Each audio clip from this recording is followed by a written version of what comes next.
Welcome to The Way Home with Laura Smith, the show that brings you wonderful guests, helpful advice, and uplifting stories. The Way Home. Live inspired. Here's your host, Laura Smith. Well, so many books, so much time that you want to read them all, to get them all in. Really fascinating things. But this week, we are going to talk to somebody with a challenging topic that to hear it and to read it is going to be something that's going to take a lot of emotion. But with that comes, of course, redemption and renewal and all the wonderful ways in which life and people have a way of working things out from their earlier years. My guest is Debbie Hartung, and she has written her first book, her debut, so to speak, called The Factory of Maladies. And it's been basically said that it's heartbreaking, maddening, humorous, and hopeful. The definitive psych ward memoir, if you can imagine, which to me sounds like something that could, it sounds scary, but I know we get through that and get to a lot of light in it. Debbie, thank you so much for joining us today, and congratulations on your debut novel, or not novel, your story of your life. Thank you, Laura. It's so lovely to be here, and I'm really looking forward to discussing my new memoir with you today. Yes, it's a memoir. Definitely not a novel, which makes it even more incredible. So tell us about this. It's the complexities of mental health, trauma, family dynamics, and you find yourself in a psych ward with so many issues that you went through as a young person. Tell us the background of it and why you felt compelled to write it and coming out on the other end in such a beautiful way. Sure. So I'll start with the main reason why I chose to write it, which for me is the most important aspect of my book. And that is, I would really like to help destigmatize the stigmas and stereotypes and judgments surrounding mental illness and suicide in particular. And for me, I did 9 years ago, I attempted suicide, and I woke up on a psych ward.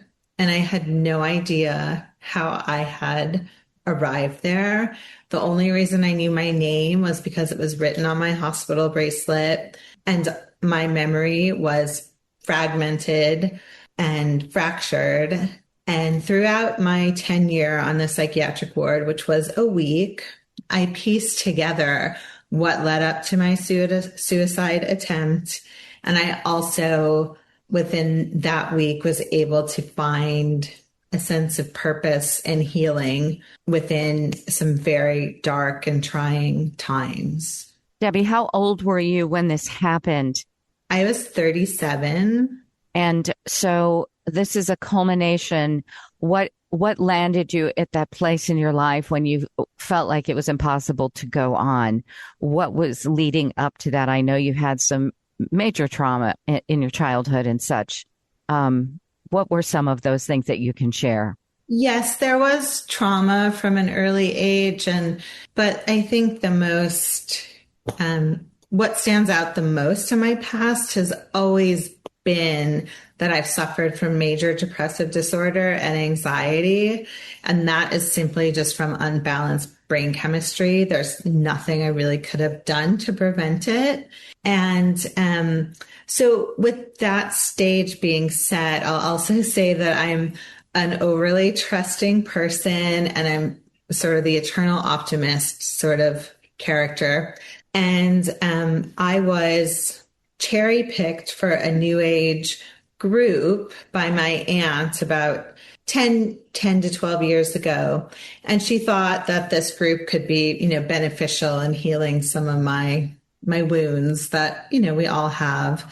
And at first the group was, it seemed to be very innocuous, and it started with a bundle of sage and some chakra healing. And unfortunately it spiraled with the leader becoming a guru type figure and encouraging me to go off of my psychiatric medication, which I did. And at this point, he sort of became a very controlling figure in my life, and he was acting as my therapist, and he knew that I was suicidal. And instead of doing the right thing, reaching out to a professional, he actually just kept saying, well, it's karmic. And if you, do more healing sessions with me and basically spend more money, then you'll be fine. And I was so debilitated and I had lost my sense of reason and logic. I actually trusted him. And for me, it ended in a catastrophic event where he encouraged me to actually take my own life as long as I signed my will over to him.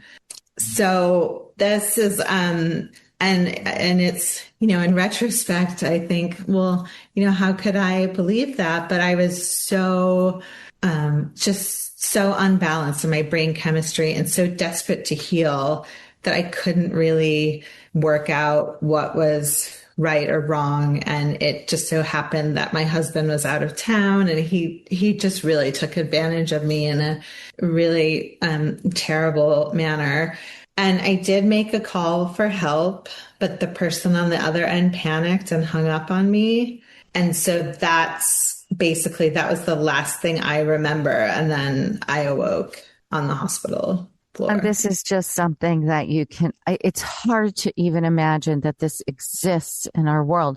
Someone as articulate and beautiful and kind and loving as you, just struggling with a hard time finding themselves in this situation, and an aunt actually encouraging this relationship. But she must have also been quite brainwashed to have invited you into that situation, which she had to have known on some level was very dangerous for you.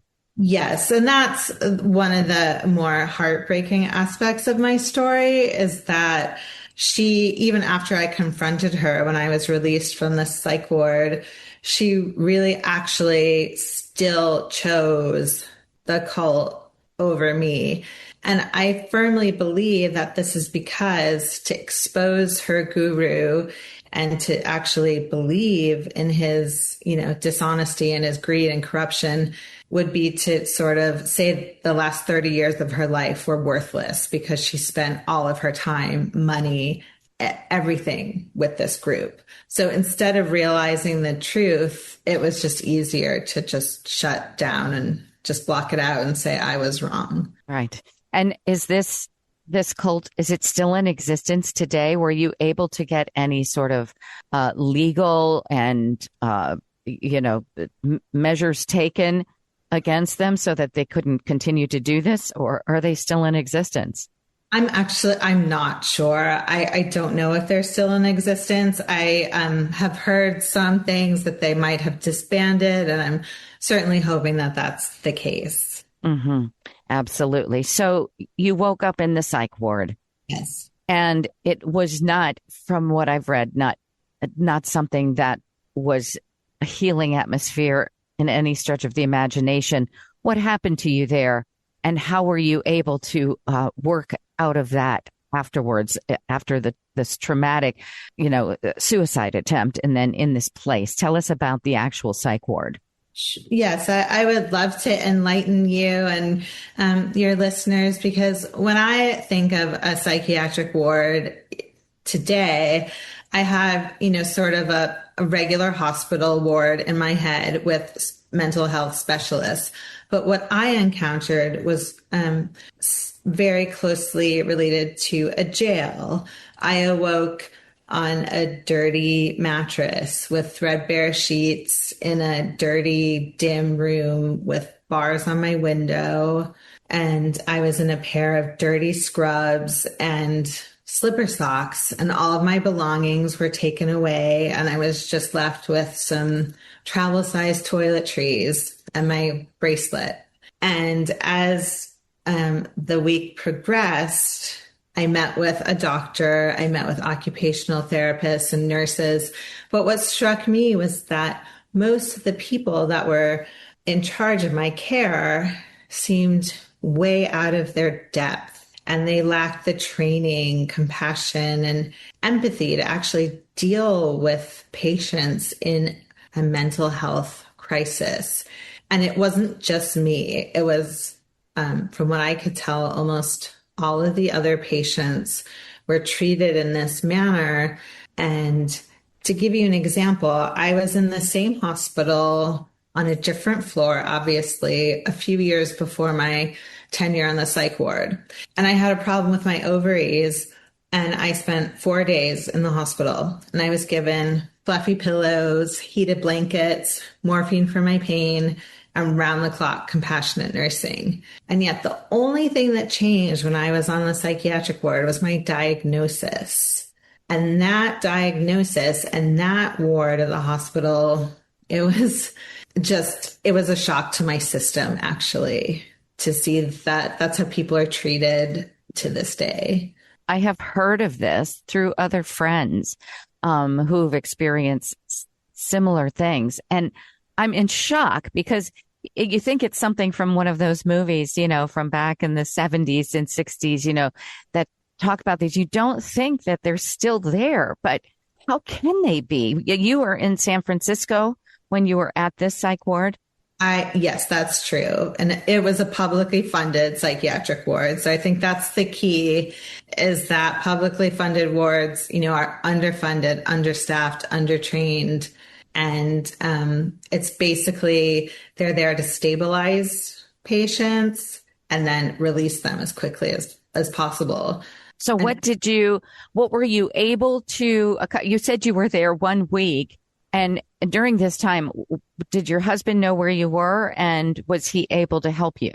My husband was in India visiting his family at the time, and he's a self-described Luddite, so he did not have a cell phone, email, WhatsApp, and I obviously wasn't allowed to have my cell phone either. So I basically had no way of contacting him.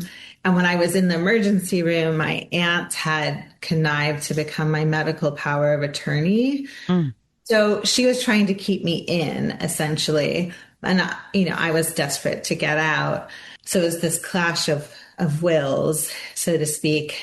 And finally, on the 6th day, my husband returned home from India and visited me on the psychiatric ward. And he was able to help with he was able to help me in my process of leaving, because they basically thought I was hallucinating my partner, because there was no physical evidence of him. And, who doesn't have a mobile phone today? So, right.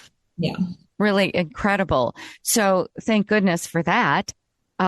So you were able to get out. My guest is Debbie Hartung, and she has written a memoir. It's her debut, and it's called The Factory of Maladies.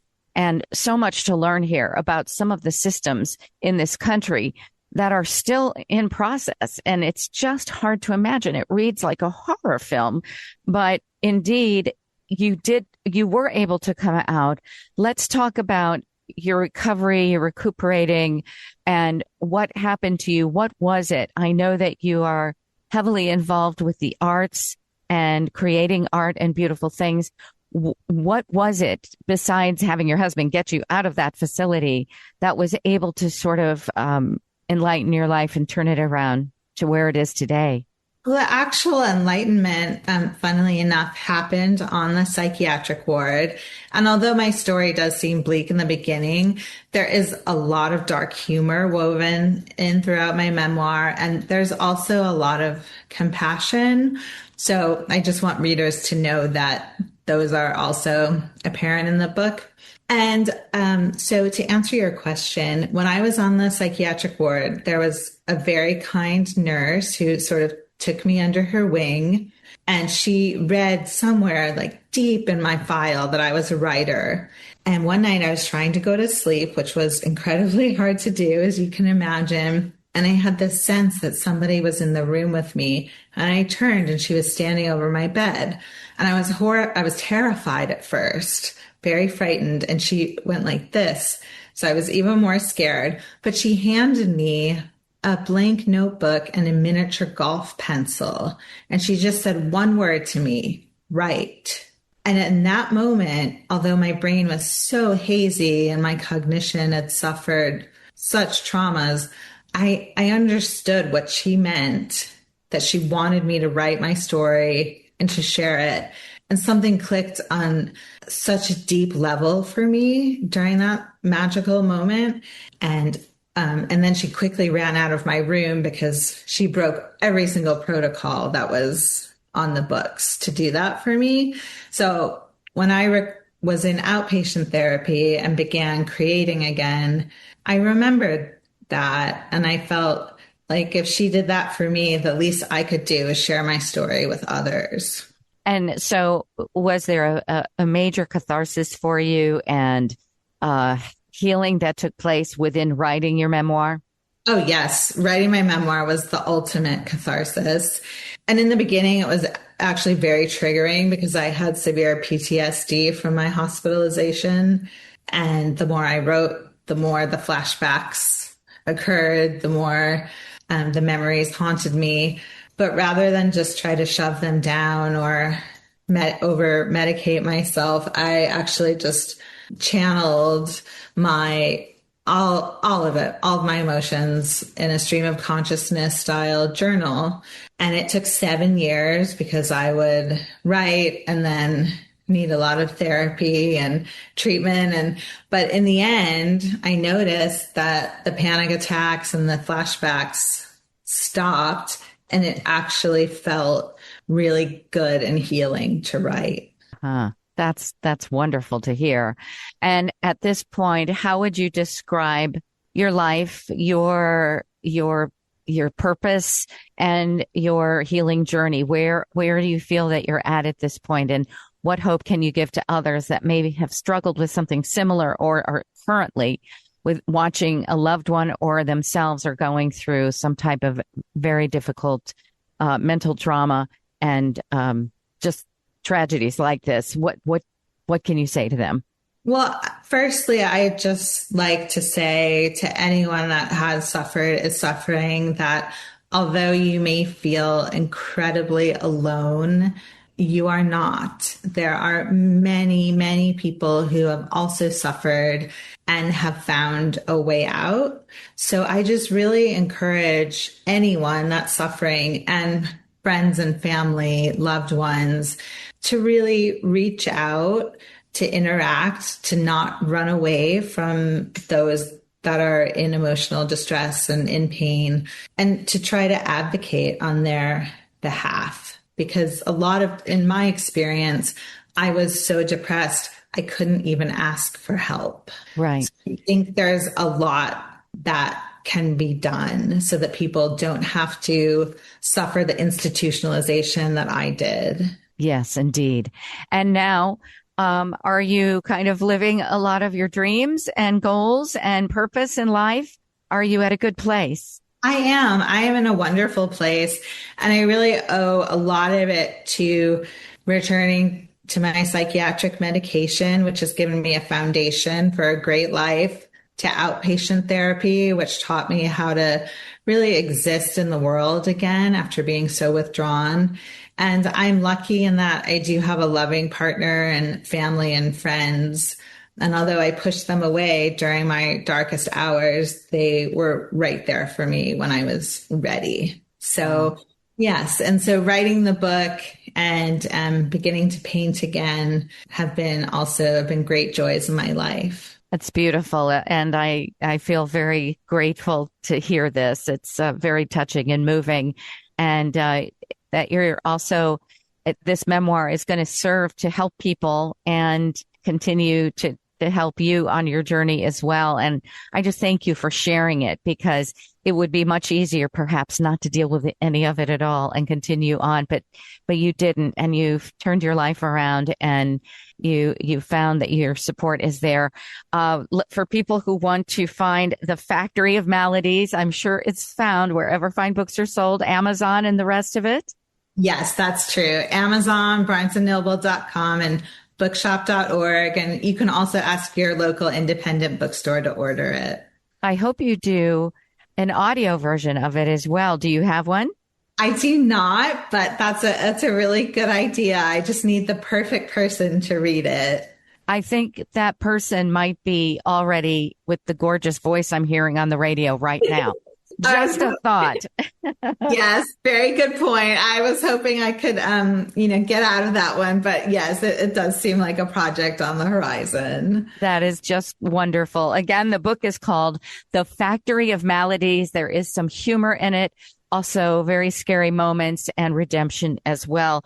Debbie Hartung, thank you so much. We're so happy for your wonderful success and recovery and all the beautiful things that you're creating artistically and in the world with your heart and your spirit. Thank you so much. And for writing the book. Oh, thank you, Laura. It was so lovely to be here and to chat with you and your listeners. Thank you. Thank you as well. The Factory of Maladies, Debbie Hartung, another incredible book and memoir. You're listening to The Way Home with Laura Smith. Once again, here's Laura. Well, what is a better time to start thinking about home improvement projects, cleaning up, getting your house ready for maybe some wonderful outdoor experience in your own home, maybe even increasing the value of it. There are so many ways to do that with your outdoor space. We have the ultimate expert here that has been advising people for 7 years at least. Oh my God, too long. Yeah, that's a long time on Good Morning America. But Leslie Segretti is part of the Money Pit Home Improvement Show, which I absolutely love. And I am so excited to have you here today. Thank you for joining us. Oh, thank you so much for having me. So there's so much to think about. I mean, right now, my deck upstairs is still, because I was out of town, I don't have a single new flower in any pot. I have last year's, dead weeds in there. And I'm thinking I need to start focusing on this. But once I get started, I know it's like something I'm really going to want to dive into, but I also know it's expensive.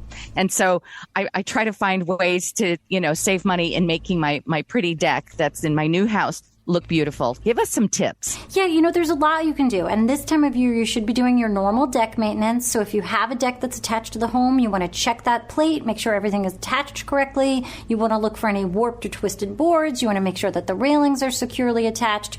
But I think we should also start thinking about areas of that deck that maybe are underutilized. And if you have an elevated deck, I'm talking about the spot underneath, because generally they're damp, they're dingy, and you just can't use that space. So if you add an under-deck drainage system, you can now use that space under your deck for almost anything. So Trex Rain Escape has an under-deck drainage system, and it uses a network of troughs and downspouts to get all of that water away from your deck. And then it will protect that deck structure from rot and decay and keep all of that space below dry. Now, most deck drainage systems will kind of install below the joist of your deck, but Trex Rain Escape is different because it goes over the joist and it protects the entire structure from moisture that can cause wood rot and decay. Now, at this point in the project, a homeowner can safely add a gas line or an electrical line so you can have power and appliances in that space below the deck. So you're doubling all of your livable and usable space. So maybe you can create an outdoor kitchen, a dining area, a hot tub, a 3-season room, or just have some extra storage if that's what you need. The Trex Rain Escape system is something you install when you're building a new deck or when you're replacing those decking boards, and you only need 3 tools. So it's definitely a DIY project. It's a utility knife, a staple gun, and a caulking gun, and the system is backed by a 25-year limited warranty for added peace of mind. And you can find Trex Rain Escape at specialty decking dealers or online through Lowe's, Home Depot, DexDirect.com, or DIYHomeCenter.com. Now, for a deck that's closer to the ground, here's a great way to build a deck that is totally easy on your back. I'm talking about the Bison Level Up Adjustable Deck Pedestal, and it's made to support the joist to let you build that ground level deck faster and easier. And what sets the Level Up apart from other surface building solutions like a decking block is that these are totally adjustable. So you're raising that pedestal, you're not adjusting the ground to create a level surface. You just kind of twist to get that level right there. And it really does get rid of the digging of the holes, the pouring of the concrete, all the things you would need for a traditional deck footer. The pedestals are durable, they're heavy duty, they are weather, freeze, and mold resistant, and the level up adjustable pedestal can be installed directly over a concrete slab, a paver, compacted soil, or gravel. And they can also compensate for an up to 8% ground slope, so you will get a level decking surface. And all of these pedestals are sold in kits. And this summer, Level Up is coming out with the same system, but for patio pavers. So if a stone deck is more your style, you can do so and create a beautiful patio or yard to a beautiful space. You can find these kits on Amazon.com and at local home centers. That's amazing. Is it something whereby I wouldn't really have to hire an expert at deck building if I could get somebody who's just fairly good at following instructions and basic handyman type of stuff? Would they be able to handle a project like this? I think no problem for a pro. I think a more advanced DIYer would have no issue with a level up decking system here. These pedestals are kind of intuitive. And once you see one, and once you see how it works and how easily you can adjust and the multiple adjustment points, you'll see that you can create these decks very easily. And so, the worst part is digging all of those holes and getting that surface prepped. So this kind of cuts right to the chase and gets you that deck built in no time. And, you can have such a beautiful finished deck, and you can get all of those nice plants and all of that container gardening and all your favorite furnishings right out there. And suddenly, from being cooped up inside all winter, now you've got all this extra square footage outside to enjoy. Whether you're under a deck or whether you've got a new deck, you've got a brand new space. That's incredible. And it sounds like something that wouldn't also take forever or break the bank. Is that true? That is correct. And it's definitely a time saver. I mean, the worst part is digging those holes for the supports. So this definitely gets the project done quicker. That's awesome. What would be a great website we could go to and get all of the information and the products that you've been talking about? You can head on over to moneypit.com, and some great projects there for the weekends. If you've got a little bit of time, don't forget to maintain your toilets inside. I think people forget that all of the inside guts of the toilet sort of break down before the toilet. So you can replace all of those parts. The super flapper will stop all of that running water that you sometimes hear, and it'll help you save money on your water bill. Super easy to install. It's a universal fit for pretty much every toilet out there, and it could not be easier to install. Those are the kinds of things that you think aren't so sexy to work on. I know, but definitely. So important and can save you a lot of trouble, time, and money in the long run. Moneypit.com. Wonderful. Once you go in there, you're never going to want to come out. There's just so much great information. Leslie Segretti, thank you so much for helping us. And I think I'm going to get started on my deck right now. All right, Laura, enjoy it. Thank you so much. Thank you all. And thank you all for listening to The Way Home this week and to my wonderful guests. And may you all have a wonderful week that is safe, that's happy, healthy, and full of lots of miracles as well. I'm Laura Smith. See you next time from The Way Home.